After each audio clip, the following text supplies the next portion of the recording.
Olá, galera. Tudo bom? O tema da aula de hoje é América Latina no século XX. E quando a gente fala de América Latina no século XX, vale um fator bem interessante. A gente pode falar o seguinte: quando você se preocupar em descobrir características da América Latina, basta abrir sua janela e olhar para fora. O Brasil faz parte da América Latina. É um país da América Latina. Colonização portuguesa, porém, faz parte da América do Sul, que engloba todo o processo que denomina-se América Latina. Do México, aponta lá embaixo, no Chile. Mas vamos dar ênfase às características do processo latino-americano. O processo latino-americano não é nada bom, não. O processo latino-americano podemos destacar como primeira característica o processo de favelização, um processo crescente nos últimos 10 anos. A favela, característica marcante de alguns estados no Brasil, como por exemplo o Rio de Janeiro, vem dominando o cenário latino-americano, devido principalmente ao crescimento da pobreza, da necessidade do indivíduo morar próximo ao seu trabalho. A favelização em si é uma característica e uma das mais importantes e predominantes dentro do contexto latino-americano. Outra característica interessante é o processo de corrupção. Quem nunca assistiu o jornal, leu o jornal, fulano roubou aquilo, fulano desviou isso, Beltrano fez aquilo, fez isso. Corrupção. O ato, de passar a perna nos outros, nos demais participantes da sociedade, enquanto alguns pagam, outros roubam. O interessante aqui é que favelização e corrupção são características latino-americanas, que acarretam até uma terceira característica, a violência, principalmente a violência urbana, associada, por exemplo, ao tráfico de drogas. As Farc na Colômbia, o Sendero Luminoso no Peru, o tráfico de drogas e as quadrilhas no Brasil. Outra característica interessante, além de corrupção, favelização e a violência, é simplesmente a falta de estrutura urbana. Querido aluno, preste atenção.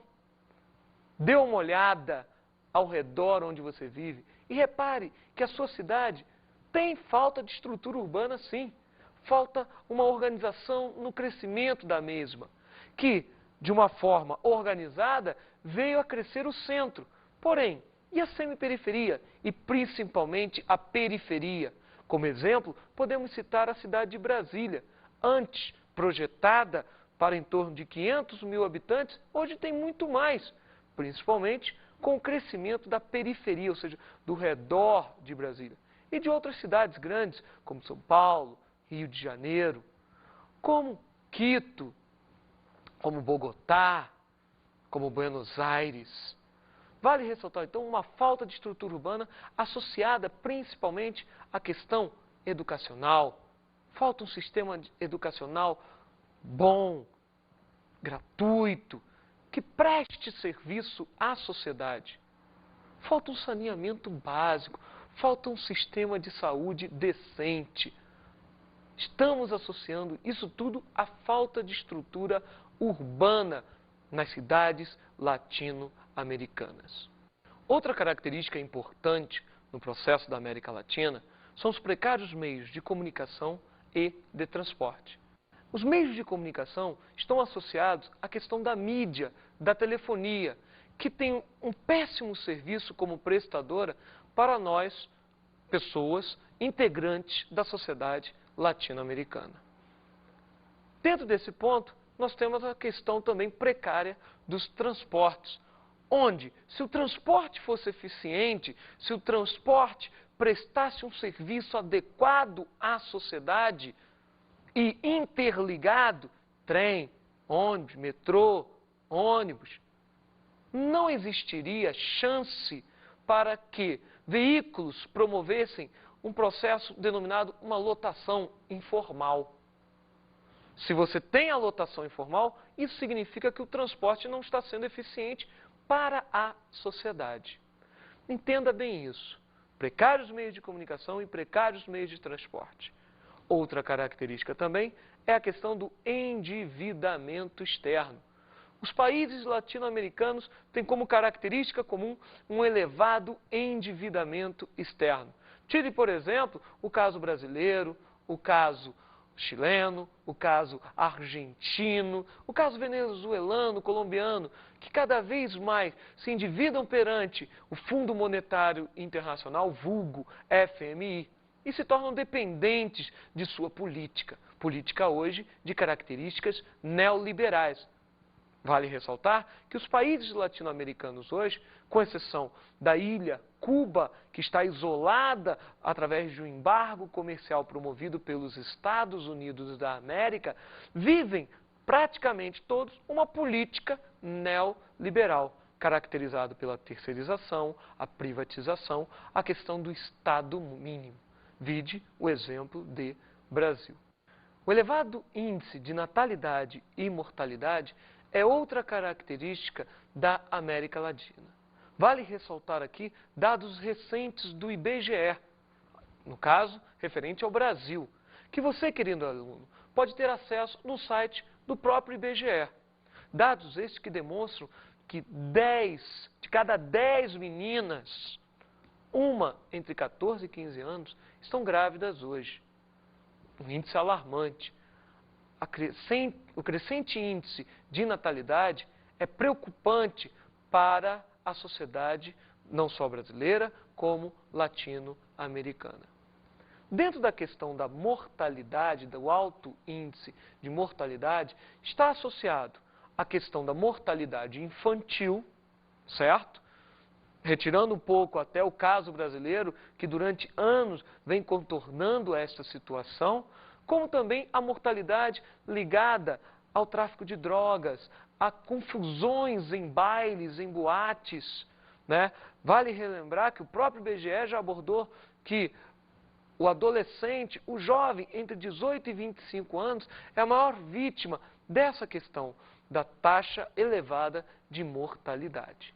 Bom, outro ponto que a gente pode ressaltar é a péssima distribuição de renda, a desigualdade social, a concentração de renda, ou seja, o rico cada vez mais rico e o pobre cada vez mais pobre. Ou seja, como diria Delfim Neto na década de 70, no exato momento do milagre brasileiro, deixa o bolo crescer, depois vamos partilhá-lo. O problema é que o bolo cresceu e não foi partilhado. Ou quem sabe, para grande parcela da sociedade brasileira, ficou com o bolo solado. Quem sabe isso? Vale ressaltar que essa má distribuição de renda, essa concentração de renda latino-americana, que em todos os países latino-americanos apresentam como característica fundamental, temos aqui algo muito interessante. O que, por exemplo? A violência, a corrupção, a favelização. Então, todas essas características estão diretamente associadas à concentração de renda. Essa concentração que apresenta uma pequena porcentagem da sociedade brasileira, por exemplo, rica, e a maior parte dessa sociedade pobre. Um dos casos que nós vamos nos referir entre os países latino-americanos é o México. Vamos voltar um pouco no tempo para entender o caso mexicano. Vamos começar no período de 1876, lá no século XIX, 1876 até 1911, chamado período do Porfiriato, ou melhor dizendo, o governo do ditador Porfírio Dias. Este governo, o governo de Porfírio Dias, foi caracterizado pela dominação norte-americana. Vamos entender o seguinte: as principais terras que antes pertenciam aos índios eram tomadas pelo Porfírio Dias, o famoso Êxodo. Era tomada por Porfírio Dias e dali era feita uma reforma agrária ao contrário. Como assim uma reforma agrária ao contrário? Em vez da divisão coletiva destas terras, nós tínhamos realmente a criação de latifúndios. A ditadura de Porfírio Dias apresentou várias características para a questão do México: fome, miséria, exclusão social. Esse tripé aqui que nós estamos falando já são suficientes para uma revolução. E aí a gente ressalta o surgimento de movimentos camponeses, de movimentos rurais, que reivindicavam, é óbvio, reforma agrária. Movimentos camponeses, e o movimento em si que teve maior ênfase foi o movimento camponês, o movimento rural de um carinha chamado Emiliano Zapata e de outro carinha chamado Pancho Villa. Os dois juntos lideraram um movimento contrário à ditadura de Porfírio Dias. Vendo que a situação não estava boa, Porfírio Dias decidiu convocar eleições nos primeiros anos do século XX. No ano de 1910, tudo estava preparado para essas eleições. De um lado, Porfírio Dias, candidato da situação.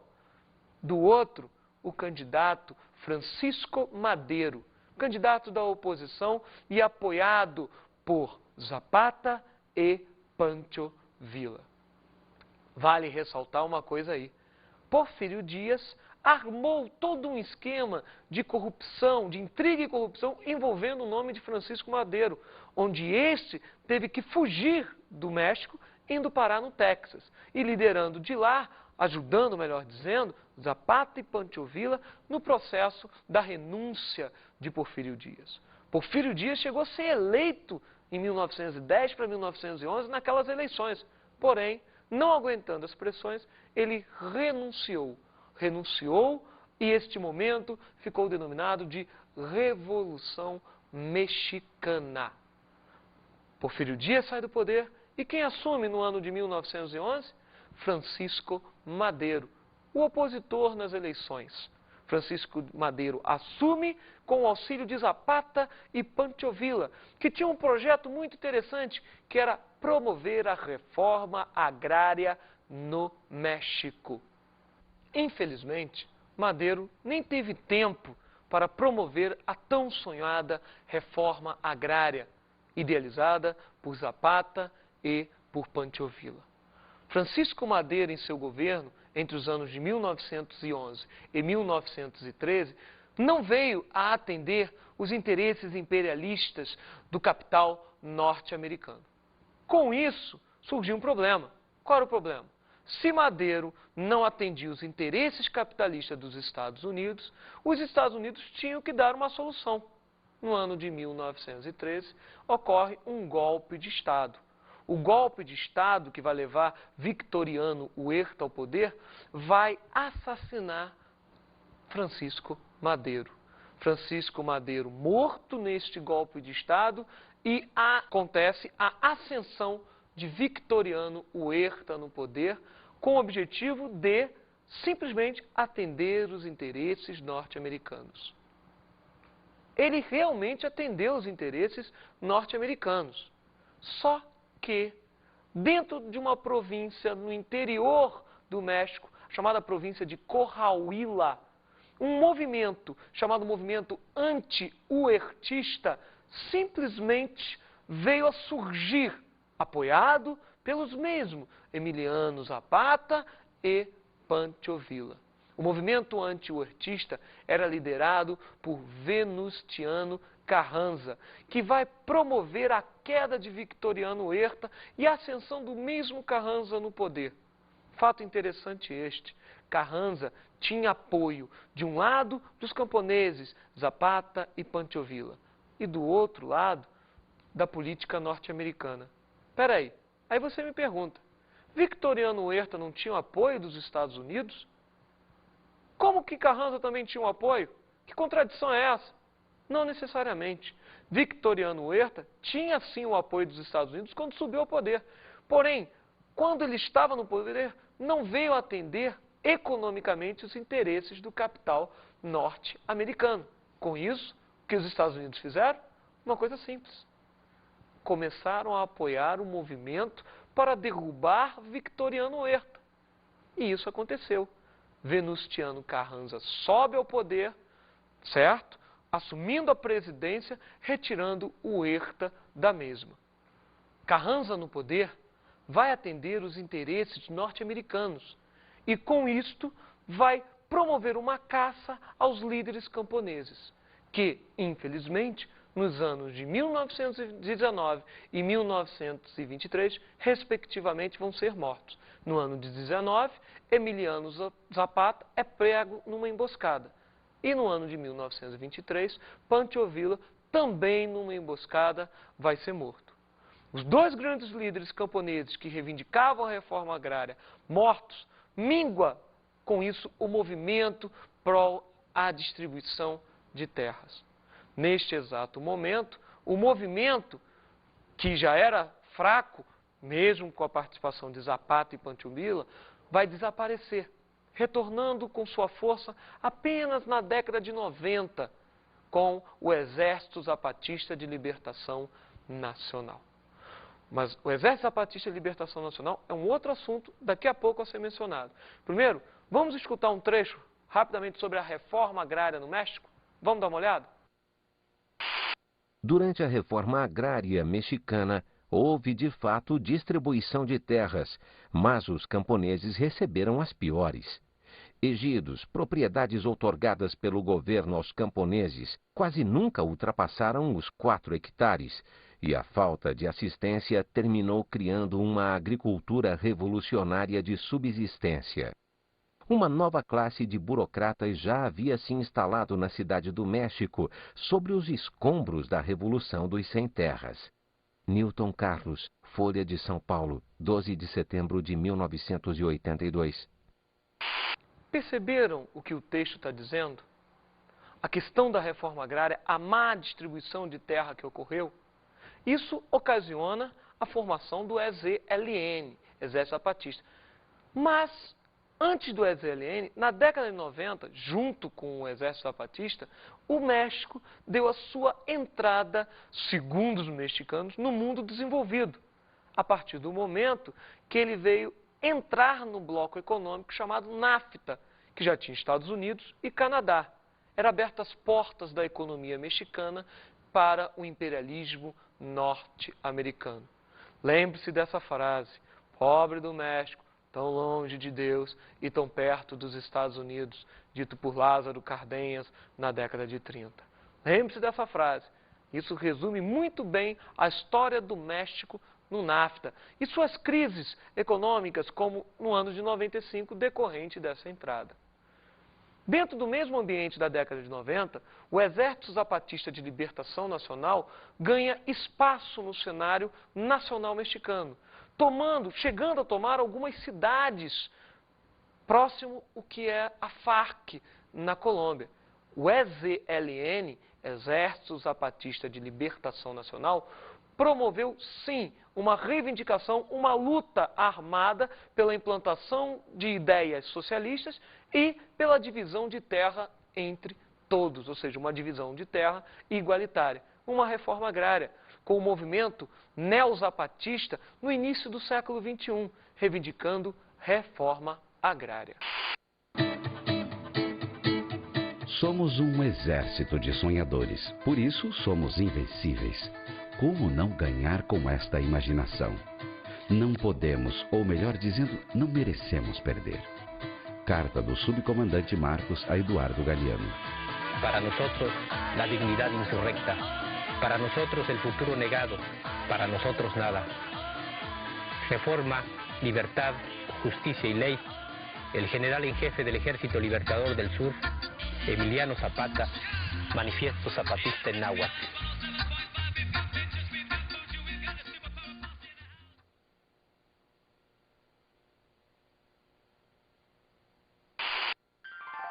A Nicarágua é um outro caso que daremos ênfase dentro do contexto da América Latina. Vale ressaltar que no final do século XIX, os Estados Unidos possuíam interesse de construir um canal que ligasse o Oceano Atlântico ao Oceano Pacífico. Esse canal facilitaria os navios comerciais norte-americanos e principalmente os navios militares na passagem Atlântico-Pacífico em direção ao Oriente. Vamos ressaltar também que o canal que se idealizava ser construído era o chamado Canal da Nicarágua, que devido ao seu alto custo de construção não foi feito. Você sabe muito bem que o canal não fica na Nicarágua, fica no Panamá. Lembre-se disso, Canal do Panamá. Os Estados Unidos financiaram um movimento guerrilheiro no Panamá para promover a independência do Panamá em relação à Colômbia e forneceu à Colômbia em torno de 25 milhões de dólares para que a Colômbia aceitasse o Panamá independente e, com isso, o canal a ser construído. Mas voltando à questão da Nicarágua, no ano de 1912, início do século XX, era promovido o Tratado Bryan Chamorro, que promovia a intervenção perpétua dos Estados Unidos naquele território. A Nicarágua se transformava num protetorado norte-americano. Daí, no período de 1912 a 1933, ocorreu ali a presença dos Marines, praticamente governando o território da Nicarágua. Não preciso falar que, ao governar o território da Nicarágua, os Estados Unidos exploravam comercialmente aquele território. Era um mercado consumidor para os seus produtos, era um mercado fornecedor de matéria-prima.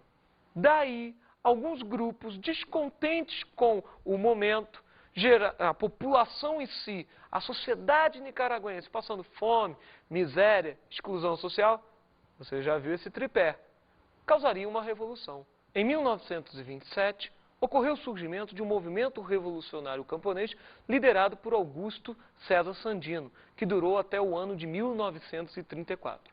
Este movimento revolucionário reivindicava, acima de tudo, reforma agrária, a divisão das terras, e também era um movimento anti-imperialista, antipolítica norte-americana. Porém, tudo estava armado. Anastácio Somoza, um latifundiário, unido com a política norte-americana, aprontou para Augusto César Sandino. E no ano de 34, numa reunião que foi transformada numa emboscada, simplesmente prendeu e matou Augusto César Sandino. No ano de 37, Anastácio Somoza, o pai, subia ao poder. Cuidado com esse detalhe. Anastácio Somoza, pai, digamos assim, assumia o poder em 1937. Porque no ano de 1979, quando caíra a ditadura somozista, é Anastácio Somoza Filho. Então não confunda, porque o nome é Anastácio Somoza. Na ditadura de Anastácio Somoza, entre o ano de 37 e 1979, nós temos um destaque muito interessante para 2 anos, 45 e 59. Dentro da política norte-americana, a família Somoza ficou muito rica, se enriqueceu facilmente. A partir de 45, adotando uma política capitalista, pró-bloco capitalista, dentro do contexto da Guerra Fria. E a partir de 59, principalmente 59, com a Revolução Socialista Cubana, o medo do socialismo tomar conta da América Latina, fez aquele alinhamento com os Estados Unidos, boicotando a política socialista cubana. Mas o melhor estava para acontecer. No ano de 1961, dentro da Universidade da Nicarágua, universitários promoveram a criação da FSLN, a chamada Frente Sandinista pela Libertação Nacional. Movimento este que começou a ganhar dimensão nesse mesmo ano, em 1961, e que veio a tomar o poder através de um golpe de Estado no ano de 79, derrubando Anastácio Somoza, filho, do poder. Neste exato momento, era dado fim à ditadura somozista, a ditadura da família Somoza, e dava-se início à primeira parte da Revolução Nicaragüense, que era o ano de 1979. O ano de 79 marca, então, a ascensão da FSLN ao poder na figura de Daniel Ortega. Primeira parte da Revolução Nicaragüense, ou também conhecida como Revolução da Nicarágua, ou também Revolução Sandinista. A segunda parte da Revolução da Nicarágua compreende o período de 1979 até 1990, onde a Nicarágua em si promoveu, o governo da FSLN em si, promoveu uma reforma na cidade de Manágua, capital da Nicarágua, reforma bancária, educacional, uma tentativa de reforma agrária.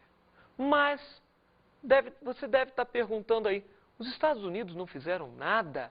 É lógico que os Estados Unidos fizeram. Fizeram sim. Na década de 80, promoveram o patrocínio dos famosos contras da Nicarágua. Peraí, o que era isso, os contras da Nicarágua? Um movimento guerrilheiro, com alguns participantes da Nicarágua, Honduras, que tentavam derrubar a FSLN do poder. Mas de onde vinha esse dinheiro? Lembra da guerra Irã-Iraque? Lá do outro lado, no Oriente? Os Estados Unidos pegavam dinheiro daquele conflito e lavavam este dinheiro na América Central, financiando o movimento dos contras da Nicarágua. Caso este que estourou na imprensa norte-americana, que ficou conhecido até como Irã Contra, que ocasionou a falta de investimento, ou melhor dizendo, o fim dos investimentos a esse movimento e o declínio do movimento guerrilheiro para derrubar a FSLN. O que aconteceu? A FSLN se manteve no poder até 1990. Ironicamente, os Estados Unidos patrocinaram a campanha nas eleições diretas de 1990 de uma política viúva de um dono de jornal muito famoso na época. O nome dela, Violeta Chamorro. Sabe o resultado? Ela venceu. A FSLN saía do poder não numa derrubada de golpe, não numa retirada militar dos Estados Unidos, mas sim pelas eleições diretas, onde Violeta Chamorro subiu ao poder e voltou a atender os interesses norte-americanos. Política esta adotada até os dias de hoje.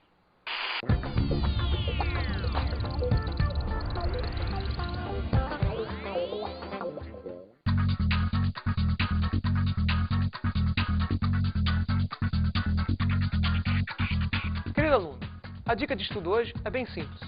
Uma leitura essencial. Eduardo Galeano, As Veias Abertas da América Latina, da editora Paz e Terra. Tenha uma boa leitura, tchau e até a próxima aula.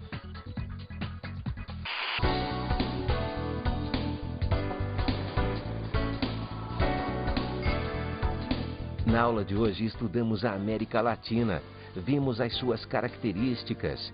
Dentre as várias características da América Latina, nós temos favelização, corrupção, violência, um elevado endividamento externo, um alto índice de natalidade, de mortalidade e precários meios de comunicação e transporte. Aprofundamos o estudo analisando o México. A Revolução Mexicana se deu no momento de queda de Porfírio Dias, no ano de 1911, a ascensão de Madero, auxiliado pelos camponeses Zapata e Pancho Villa. E por fim, aprendemos um pouco mais sobre a Nicarágua. A Revolução Nicaragüense se deu no ano de 1979, a partir da queda do regime ditatorial somozista e a ascensão ao poder da FSLN, liderada por Daniel Ortega.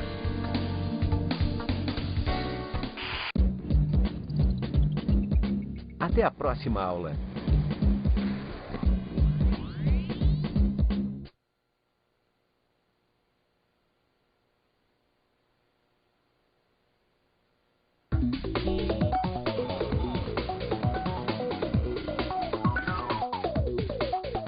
Olá, colega professor. Tudo bom? A dica de hoje é bem simples. Preste bastante atenção. Reúna a sua turma e promova uma mesa redonda sobre uma questão ou várias questões que assolam a América Latina. Por exemplo, a desigualdade social, a questão agrária, por exemplo, aqui no Brasil, as disputas de terras. Após essa discussão, crie um texto, formule um texto sobre o determinado assunto. Entendeu o recado? Até a próxima!